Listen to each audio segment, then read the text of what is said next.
Pagpalang araw, kaibigan. Ito po ang inyong kaibigan kay Jesus, Brother Manny Bautista. Minsan pa, ang salita ng Panginoon ay ating pong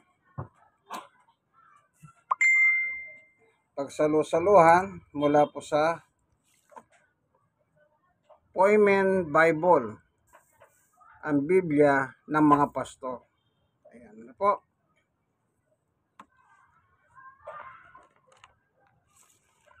Salamat po, Panginoon. Minsan pa, samahan mo po kami sa aming pag-aaral ng iyong salita sa nakalagay po sa Biblia.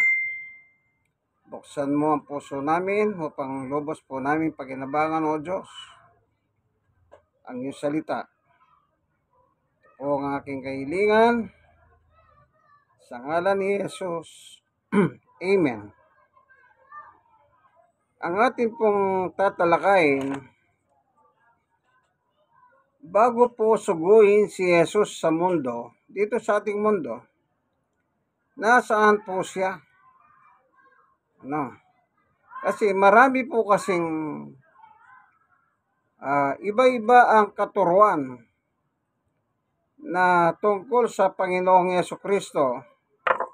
Kaya nga po, dahil sa iba't ibang turo ng mga tao, lumalabas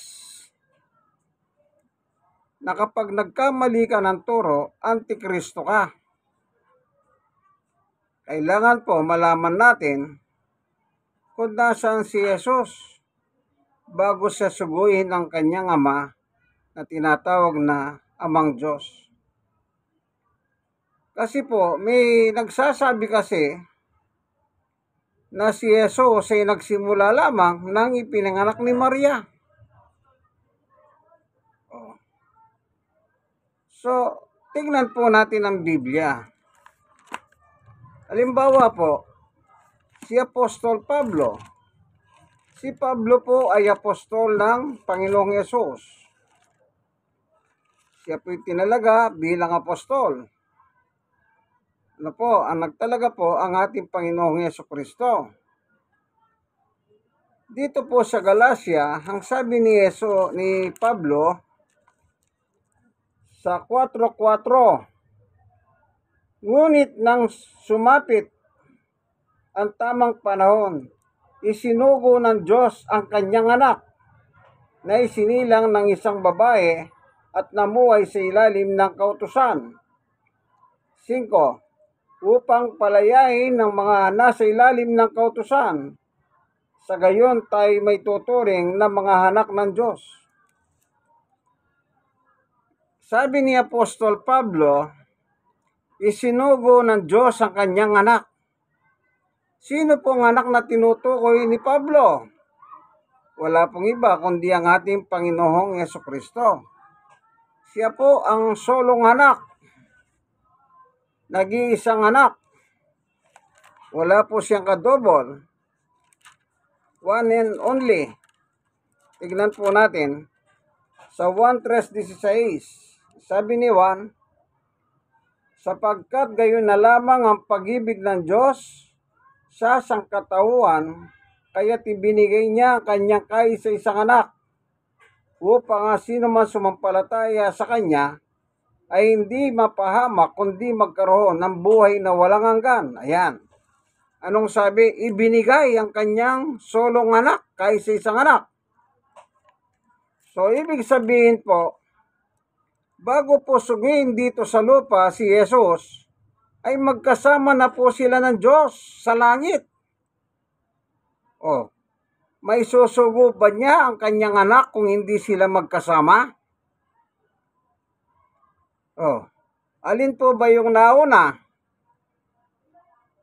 Yung pagsusugo ng Diyos sa kanyang anak dito sa lupa, o nung ipinanganak ni Maria si Jesus? Yan. Naturalmente po, ang nauna, yung pagsusugo ng Diyos kay Jesus. Ibig sabihin, hindi niya may susugo ang kanyang anak, o bugtong na anak, o kaisa-isang anak, solong anak, na si Jesus kung hindi po niya kasama sa langit. Kaya maling-mali po yung mga nagtuturo na si Jesus daw ay nagsimula nang ipinanganak ni Maria. Maliwanag po sa binasa natin sa talata sa Galacia 4:4, hindi pa po ipinapanganak ng babae. Ulitin ko nga po Ito po nakalagay. Ngunit na sumapit ang tamang panahon, isinugo ng Diyos ang kanyang anak na isinilang ng isang babae. Kita nyo po? Isinugo at isinilang ng isang babae. Nauna po yung pagsusugo. Ano po? Sinugo muna siya. Ibig sabihin, magkasama po sila ng kanyang ama sa langit.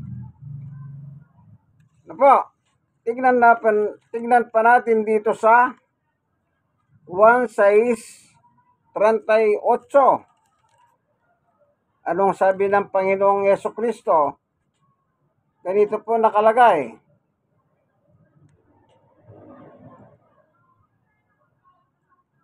Ito po. 1:6-38.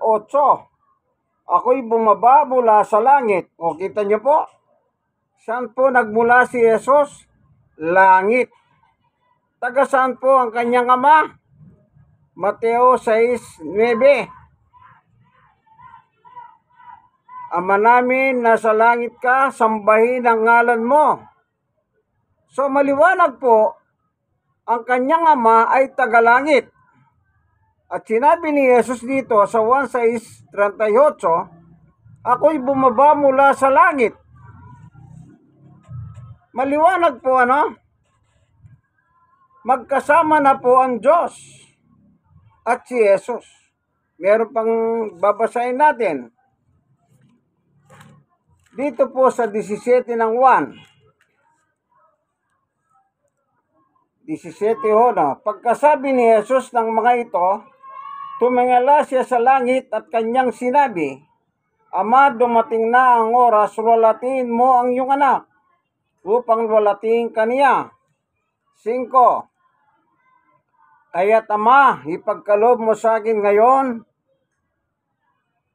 sa iyong harapan ang kalwalatian taglay ko sa piling mo bago palikahin ang sanlibutan. Sa verse 24.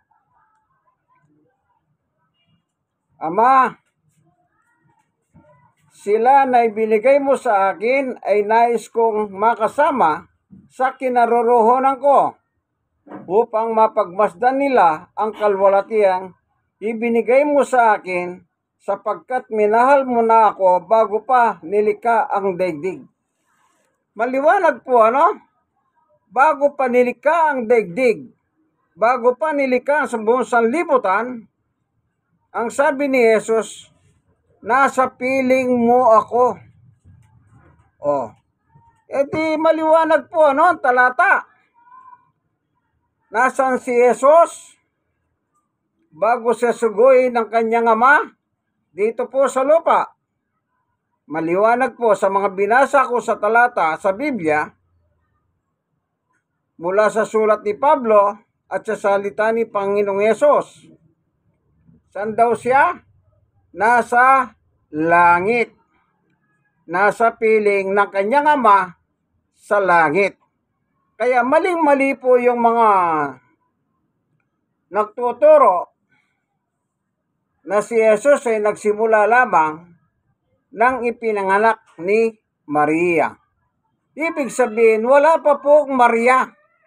Wala pa ang lahat ng ating nakikita. Ngayon wala pang daigdig, wala pang sanlibutan.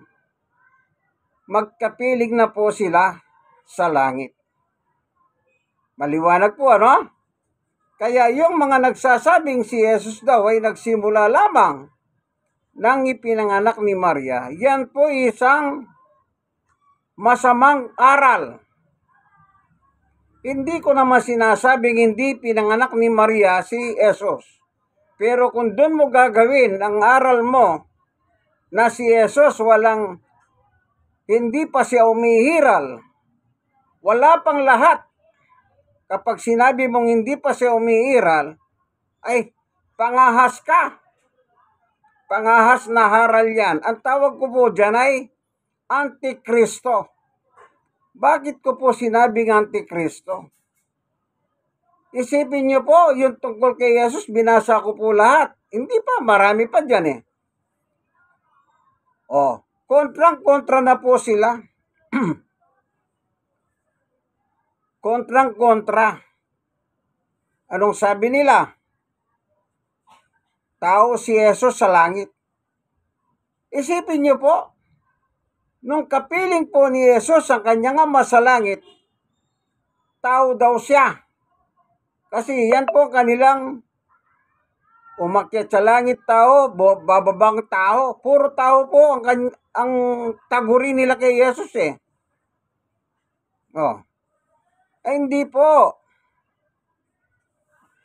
Kung ang Diyos po na nasa langit ay Diyos, naturalmente ang kanyang anak na si Jesus ay Diyos din katulad niya. Ano po? Kasi nang sugoy ng Diyos si Jesus dito sa mundo, meron po sinabi si Jesus. Tingnan nga natin.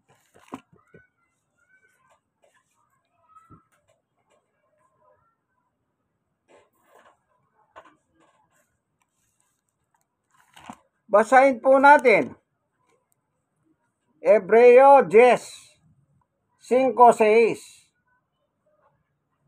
Dahil diyan, nang si Kristo naparito sa daigdig. Kita nyo po?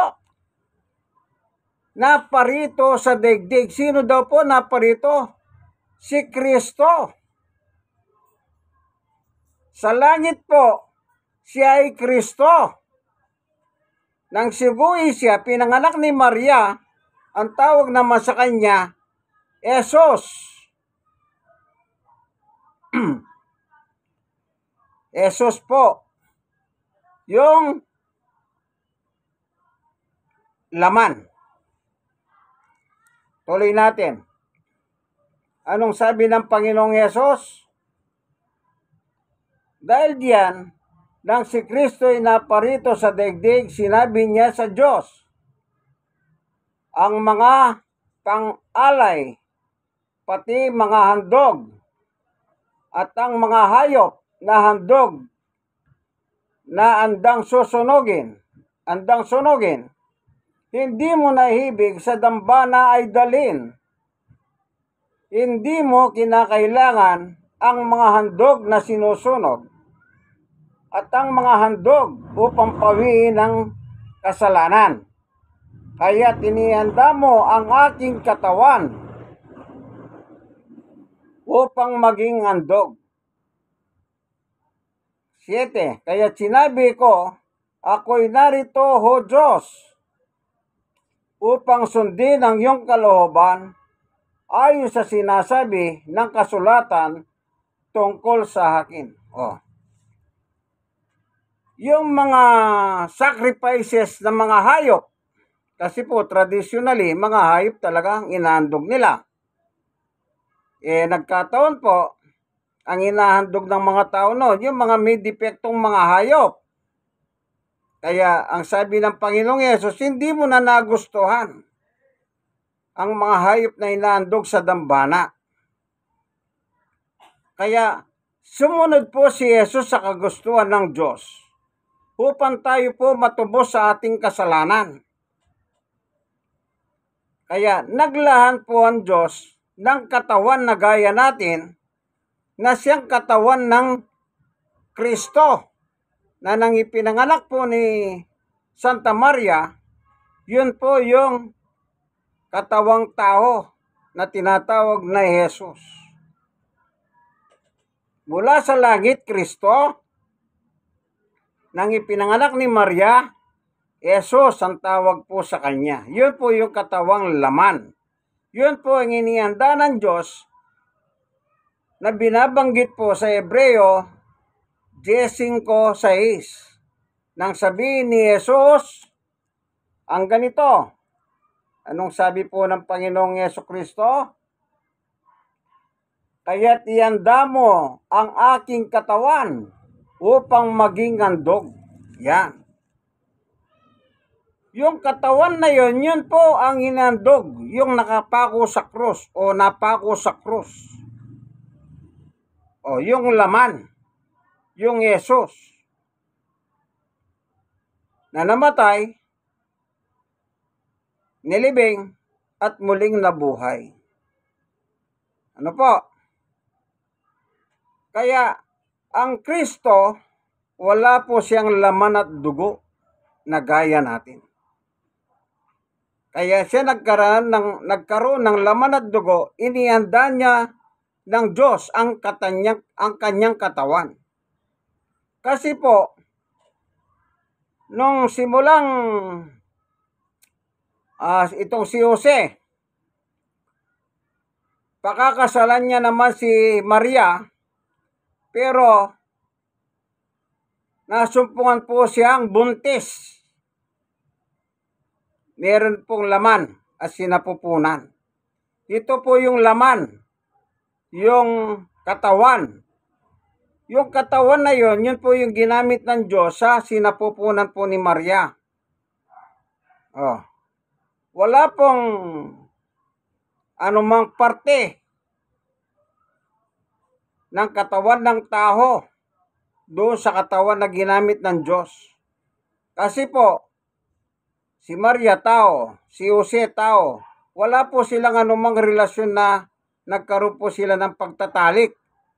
Kaya yung dinadalang tao ni Jesus, ni Maria, ang sabi po sa Mateo ay mula po sa Santong Espiritu. Yung pinagbubuntis niya. Kaya maling-mali kung sasabihin nila na siya nagsimula ng ipinanganak ni Maria. Hindi po.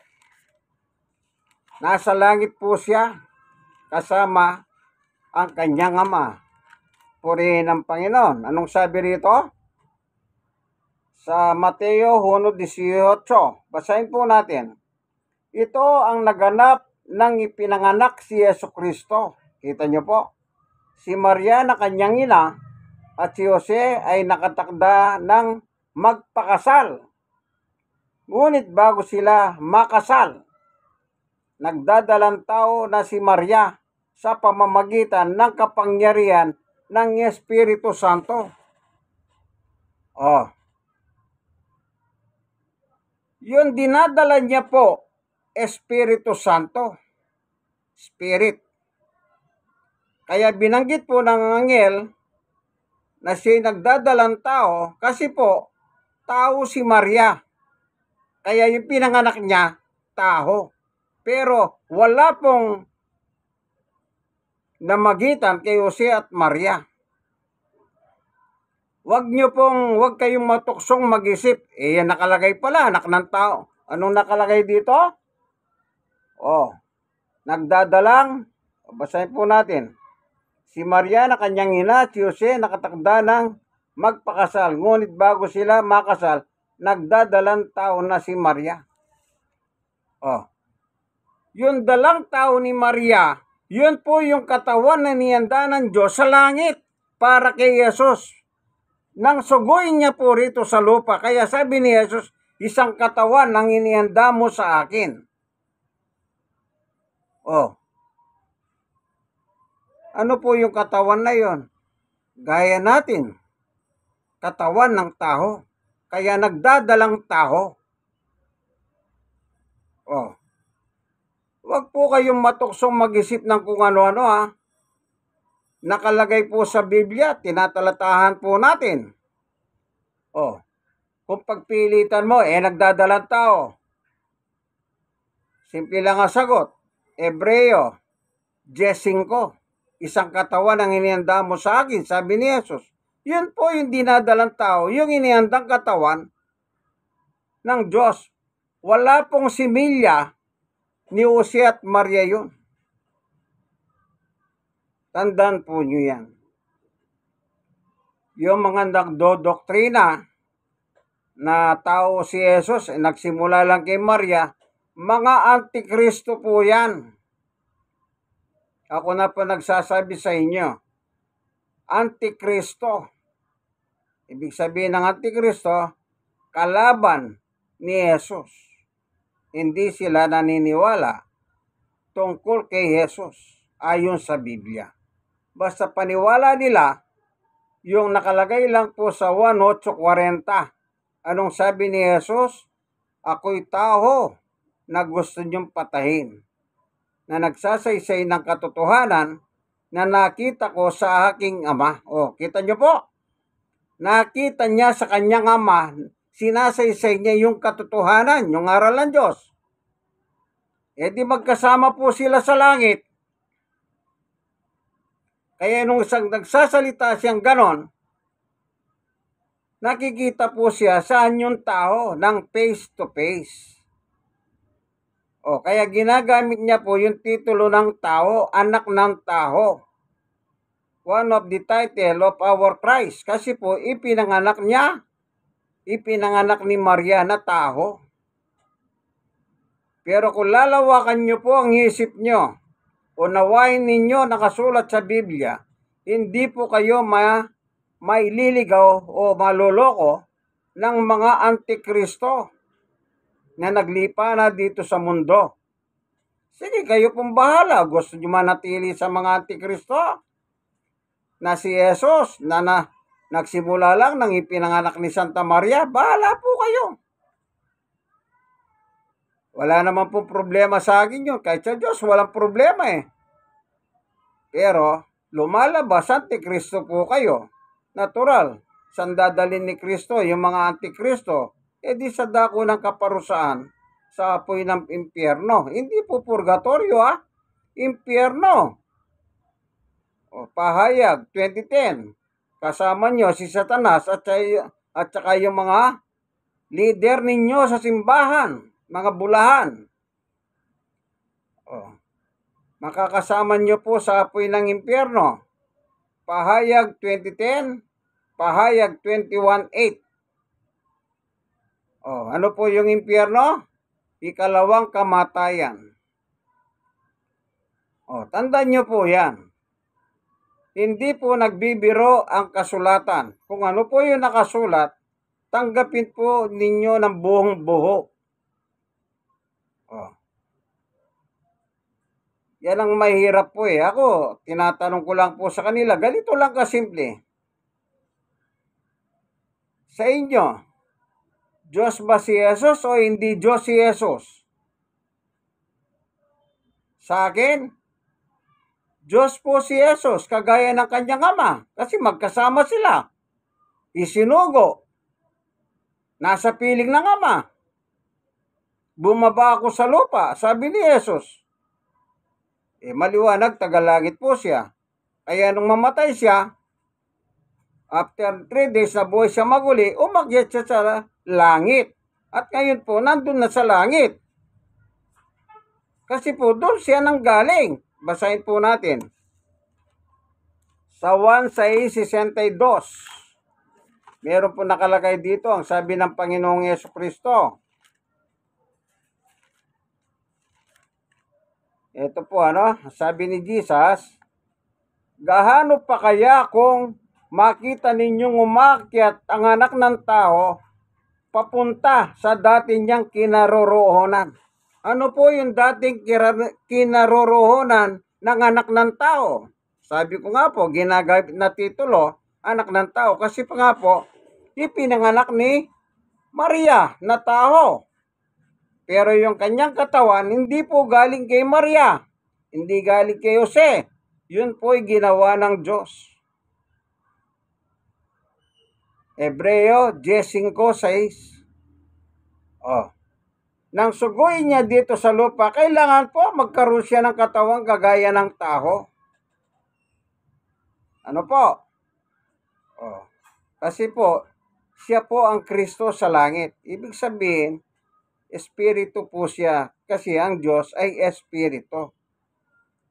Anong sabi ng Panginoong Yesus tungkol sa Diyos? Sa 4:24 Ito po.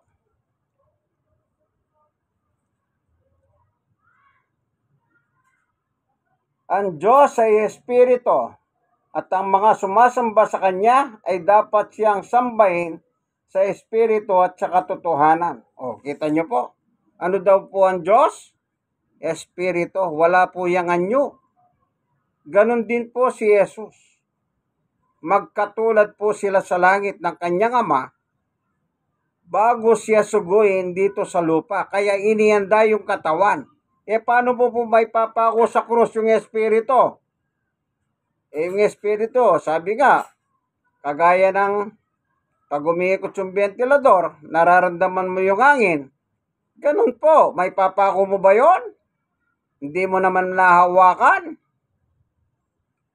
Kaya nasuguin po ng Diyos si Jesus sa mundo, yan, nilahanan pong katawan. Kaya pagharap niya sa mga tao, ako'y taho, anak ng taho. O, anak ng taho.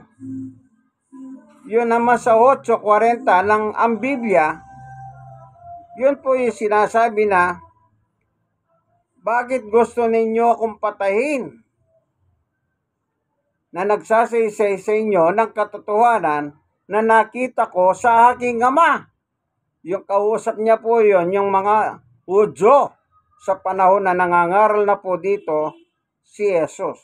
O, anong pinangangaral niya? Yung nakita niya sa kanyang Ama. Tignan pa natin ang talata. Sa 12:49, ganito rin po nakalagay sa 12:49. Sapagkat hindi ako nagsasalita ng mula sa sarili ko lamang, ang Ama na nagsugo sa akin, ang siyang nagutos kung ano ang aking sasabihin at ipapahayag. Kita niyo po? Nang suguin po ng Diyos ang kanyang anak na si Jesus, ay ito po sinasabi ni Jesus. Maliwanag, ano po? Yung ipapangaral ni Jesus, hindi po galing sa kanya. Galing po sa kanyang Ama na nagsugo sa kanya. Sa 50, at alam kong ang kanyang utos ay nagbibigay buhay na walang hanggan, kaya't ipinasasabi ng Ama ang siya kong ipinapahayag. Maliwanag po. Kaya sabi ni Jesus, yung nakita ko sa aking Ama ay pinapahayag ko. Doon sa 1:8:40. Dito naman po sa 1:12:49-50, maliwanag po. Yung palang pinapahayag ng Panginoong Yesus, yun po pala ay galing mismo sa Diyos Ama. Oh, kumbaga sa politics, kung meron po tayong representative o congressman, congresswoman sa Kongreso, yun po is about politics. Pero pagdating po sa spirituality, sinugo ng Diyos ang kanyang anak upang ipahayag ni Jesus sa mga tao ang salita ng Diyos. At pag sumampalataya ka kay Jesus, naniwala ka kay Jesus, na siya ay nagmula sa langit, hindi po nagsimula sa lupa, kagaya na sinasabi ng iba. Si Maria nagsimula sa lupa. Pag sinabi mo nagsimula si Jesus nang ipinanganak ni Maria, ibig sabihin, si Jesus pala, taga-lupa. Natural yung tao yung sa nakatira sa lupa, mga tao. Oh, pero si Jesus, siya sa galing, bumaba ako mula sa langit. Isinugo ng Diyos ang kanyang anak dito sa lupa. Oh. Kaya bago pa po siya suguin, nagkasama na po sila sa langit.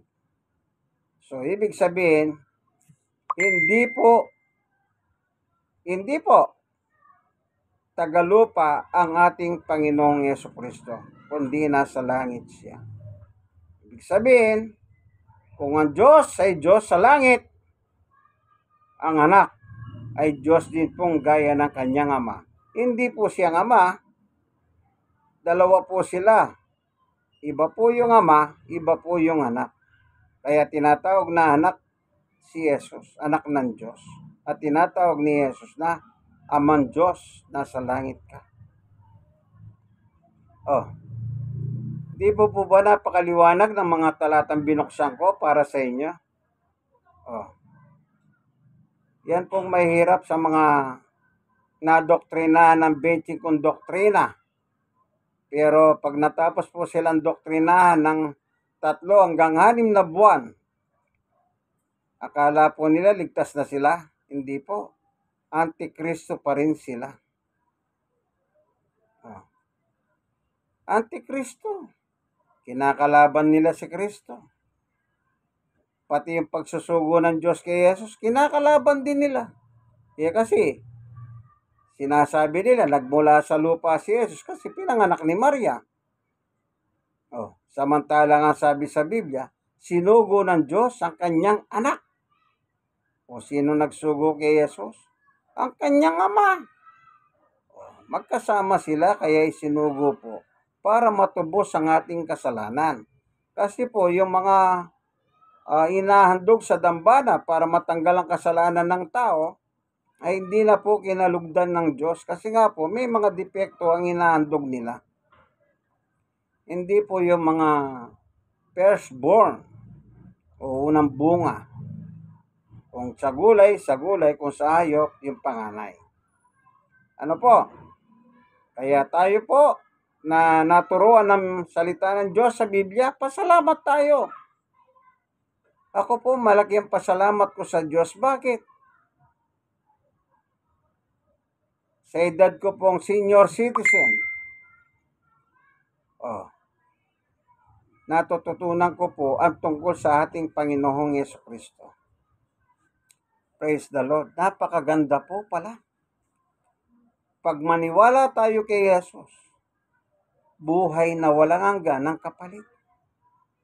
Yung naniwala kay Jesus na si Jesus, nagsimula lang kay Maria, ay hindi po buhay na walang hanggan yon. Buhay na walang hanggan sa impyerno. Kasi po yung buhay na walang hanggan na sinasabi ni Jesus sa 1:12:40, 49:50, yun po buhay na walang hanggan sa piling ng Diyos sa langit. Basahin ko po. Dito po sa 12 ng 1:26. Anong nakalagay? Ang naghahangad na maglingkod sa akin ay dapat sumunod sa akin. At saman ako naroon ay naroon din siya, pararangalan ng Ama ang sino man naglilingkod sa akin. Taga saan si Jesus? Sa langit. Sino magpaparangal sa iyo pag sumusunod ka kay Jesus? Ang aking Ama na nasa langit. So maliwanag po, taga langit talaga si Jesus. Kasi doon po ang parangal na gaganapin sa langit. Ay, meron po ba lang mga ibang sekta ng reliyon na si Jesus po ay nilikha ng Diyos. At yung mga nagsasabing nilikha si Jesus, yun din po nagsasabing si Jesus ay nagsimula kay Maria nang ipinanganak. Isa rin po sa doktrina nila na si Jesus ay nilikha lamang ng Diyos, gaya ng tao. Talagang taong-tao po sa kanila. At yung ibang reliyon naman sinasabi ko, na si Jesus ay nilikha daw, nilikha.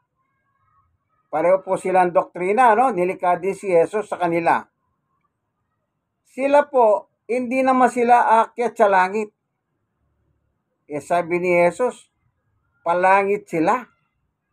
Yung sumusunod sa Kanya. Basahin ko nga pong muli, Bigla ko po naisip yun. Siguro pinadala ng Panginoon sa akin ang kaisipan na ganon. 1:12:26. Ang naghahangad na maglingkod sa akin ay dapat sumunod sa akin. Saan man ako naroon ay paroroon din siya. Pararangalan ng aking Ama ang sino bang naglilingkod sa akin. Ibig sabihin yung sumusunod kay Jesus. Yun Yan tawag doon naglilingkod o lingkod ni Jesus. Ang sabi ni Jesus, kung saan ako naroon, gusto ko, doon din sila. Saan po umakyat si Jesus? Saan nanggaling si Jesus? Sa langit. Saan siya umakyat? Sa langit. Sa kanyang dating kinaroroonan. Gusto ni Jesus yung mga naglilingkod sa kanya, makasama niya sa langit. Paano po yung nagsasabing dilika lang si Jesus at ang pinapangaral nila, sila daw po ay magmamana ng lupa. Dito po. Hindi po pala sila di sila aakyat sa langit. Sila na po may gawa Kasi po, magulo sila. Yun nga po sa Manila dito, nagkawatak-watak na rin sila na yung iba, nagtayo ng iba.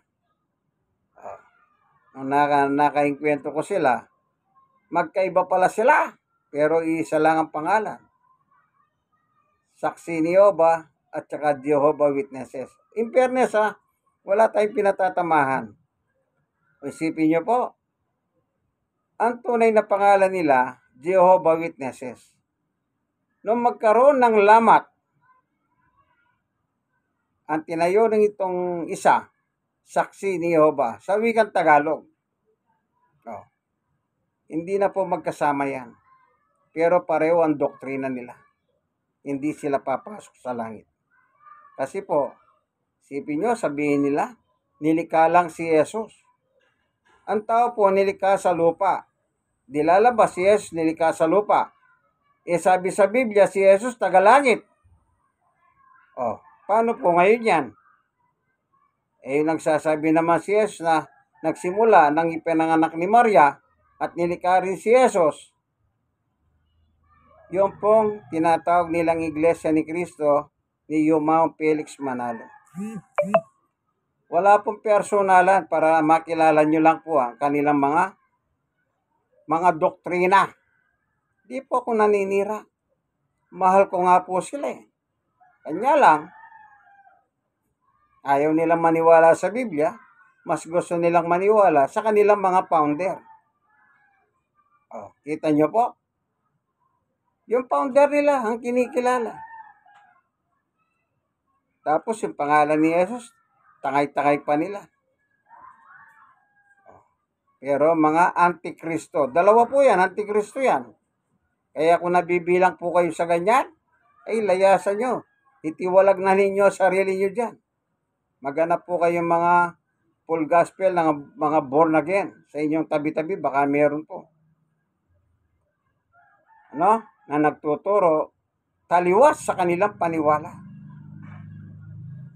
Kaya hindi po totoo na si Jesus ay nilikha. Kaya natin, tayo po nilikha sa lupa. Pero si Jesus po, kasamang manlilikha ng Diyos nung nilikha ang daigdig at lahat ng narito sa daigdig. Ito po. Pagkikita ko po sa inyo. Sa libro ng 1:1 at saka 2. Nang pasimula ay naroon ng salita. Ang salita ay kasama ng Diyos at ang salita ay Diyos.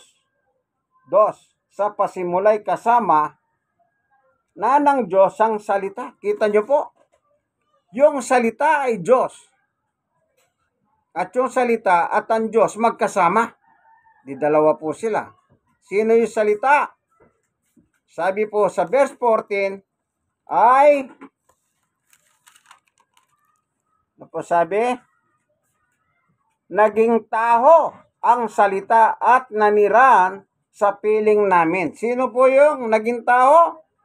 Si Jesus. Maliwanag po. Diyos si Jesus. Ano po? Anong sabi rito? Sa 3. 1:1-3. Nilikha ang lahat ng bagay sa pamamagitan niya. Sino yung niya? Si Jesus po yun. At walang anumang nilikha nang hindi sa pamamagitan niya. Co-creator po siya ng Diyos, si Jesus. Pagkatapos sasabihin mo, si Jesus nilikha ng Diyos? Oy, mga kulto, mga antikristo kayo, mga kampon ni Satanas. Ayan o, kasama ng Diyos ang kanyang anak sa paglikha. Paano nyo ngayon sasabihin na manlilika ay nilikha lamang si Jesus na gaya ninyong mga tao?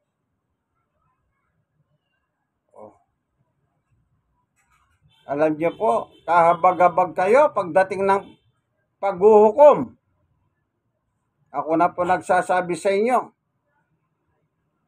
maluwang po ang apoy ng impyerno para sa inyo.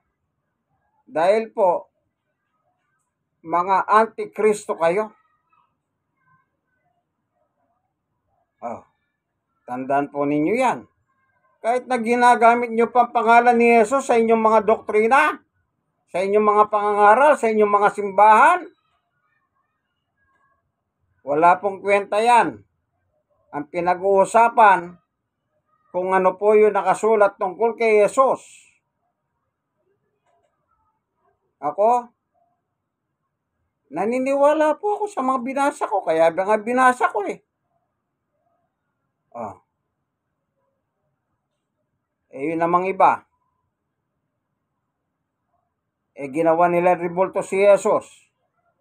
Meron bang utos si Jesus na gumawa kayo ribulto ko? Wala naman po eh. Wala siyang aral na sinabi na, o yung mga sumasampalataya sa akin, igawa niyo ako ribulto. Ipagprosesin niyo ako. Gumawa kayo baby Jesus, gagawa rin kayo ng matandang Jesus. Wala pong ganyan nakalagay. Isa pa yan, mga pangahas. Nagharal pa man din ng kung ilang taon. Ngayon, babagsak lang sa ribulto si Jesus. Kaya sabi po ng isang, wag na. Kaya sabi ko nga po tapos nilalako nila si Jesus. Hallelujah. Ulugan pa. Gusto mo yung baby Jesus na ulugan? Meron pong Jesus na kaiga sa sabsapan. Merong Jesus po na Santo Niño. Meron namang Jesus na matanda, yung Nazareno. Mamili lang po kayo, alin ang gusto nyo rin. Pwede pong ulugan. Sipin nyo yan. Ribulto. Ginawa nila. Yan daw po si Jesus. Gaano kaya kasigurado na yung kayang ginawa nila ribulto na yung kamukha kaya ni Jesus? Lalo na po yung Nazareno. Nakakatakot ang itsura nun. Itim. Sabi nga po ng Miron, mamaw. Naalala niyo po ba yung sinabi ng mga halagad, naglalakad po si Jesus sa tubig? Sabi nila, multo! Sabi ni Jesus, huwag kayong matakot, ako ito. Sabi niya, ibig niya sabihin, hindi po siya multo. Yung ginawa nilang Nazareno, mukha pong multo, nakakatakot. Tapos niluluran, sinasamba, kinakahusap, pinoprosesyon, nililibot. Mula sa isang lugar, papunta sa isang lugar na hindi po nakalakad. Kasi nga po, ribulto siya. Wala naman pong utos si Jesus na gumawa kayo ribulto ko at hilakad ninyo sa mga barangay, sa mga baryo-baryo.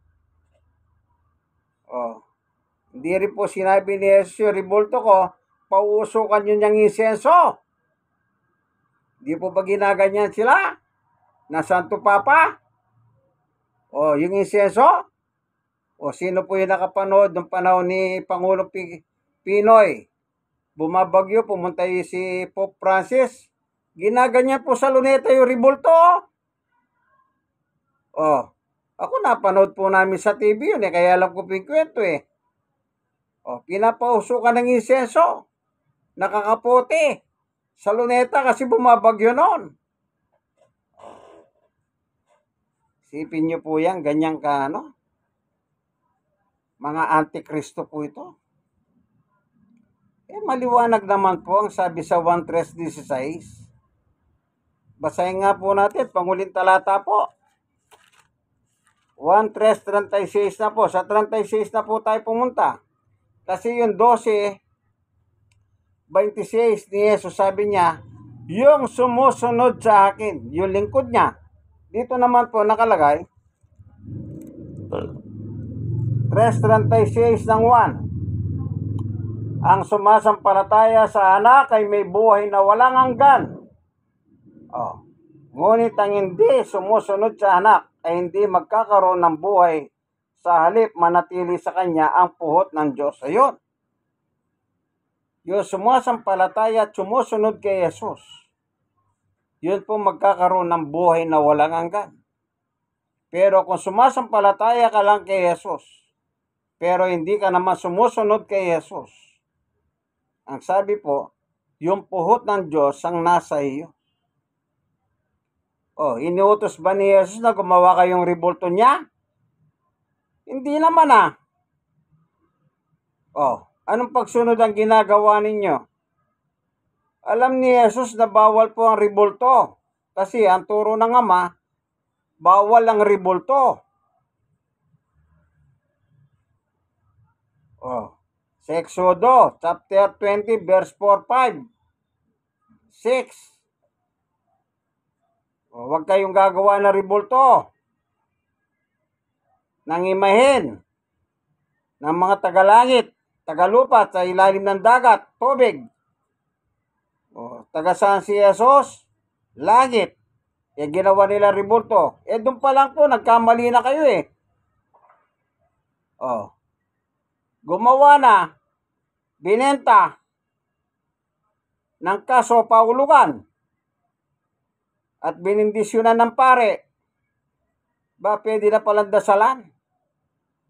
Naloko na. Nilabag po nila yung utos ng Diyos. Huwag nyo silang paglilingkuran. Dinasalan mo, di paglilingkod na yun. Kapata, sasabihin mo, mukha ni Jesus to. Gaano ka kasigurado na mukha ni Jesus yung nakalagay sa baby Jesus, nakahiga sa Hallelujah, o yung Santo Niño, o yung Nazareno? Gaano ka kasigurado na mukha nga ni Jesus yun? Sabihin mo lang kamukha nga ni Jesus yun. Ang tanong, iniutos ba ni Jesus gumawa kayo rebulto niya? Wala naman pong utos. Sabi nga ni Pablo, huwag niyong itulad ang Diyos sa gawa ng mga kamay ng tao. Sino pa yung gumawa ng rebulto? Di kamay ng tao, yung mga manlililok.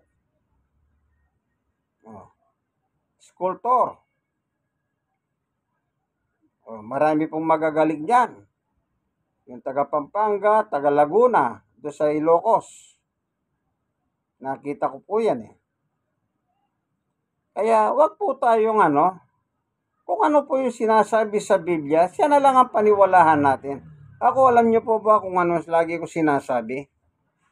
Magbasa po kayo ng Biblia. Wag lang kayong nakikinig. Gusto niyo po, makinig lang kayo napakinggan niyo naman, mali. Ano mangyayari nun? Kasalanan. Tandaan po ninyo, kasalanan. Sabi nga, huwag kang gagawa rebulto. Gumawa ka, di kasalanan na po yun.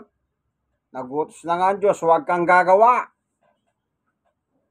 Sabi ng mga pilosopo, hindi ko naman ginawa to, binili ko.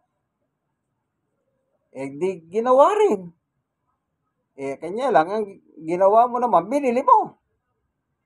Pinapausukan mo kay Padre, pinatalsik mo ng tubig. Di water daw yun. Hallelujah. Meron pa oli-oli. Ano po? Wala pong personalan. Sabi ko nga po, yung nasa Biblia. Sige po, Ito pong inyong kaibigan kay Jesus, Brother Manny Bautista. Sana po, meron kayong natutunan.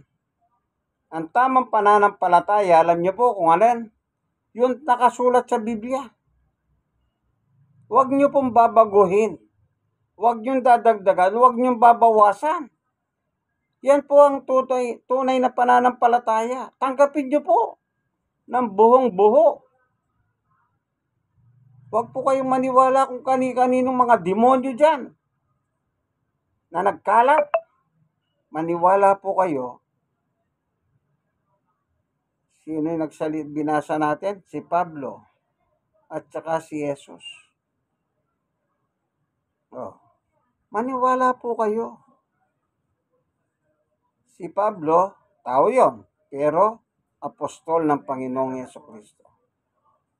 Maliwanag po, ano? Ito po, inyong kaibigan kay Jesus, Brother Manny Bautista. Nasa programa po tayo, ang tunay na pagbubunyan. Ano po? Ng katotohanan o salita ng Diyos ayon sa Biblia. Kaibigan, na ikaw na nanonood, ikaw na subscriber ng aking YouTube, i-share nyo na lang po itong aking video. Malay ninyo, sa inyo pong pagbabahagi, pagsishare, marami pong mabuksan ng kaisipan sa katotohanan. Ano po? Kayo po na-share, i-share nyo nang i-share po sa iba. Mga kasambahay po ninyo, kakilala, kaibigan, kapitbahay. Ano po? Ayan, hindi po ako galit, nakangiti ako. Siyempre po, nagsishare po ako. Medyo mahano po yung dating ko, ano? Pero, basta ang pinag-uusapan po, yung aral. Ano po? Letra por letra. Wala pong dagdag, walang bawas. Ano po? God bless us all. Ganito na lamang po ang aking munting video. Amen and amen.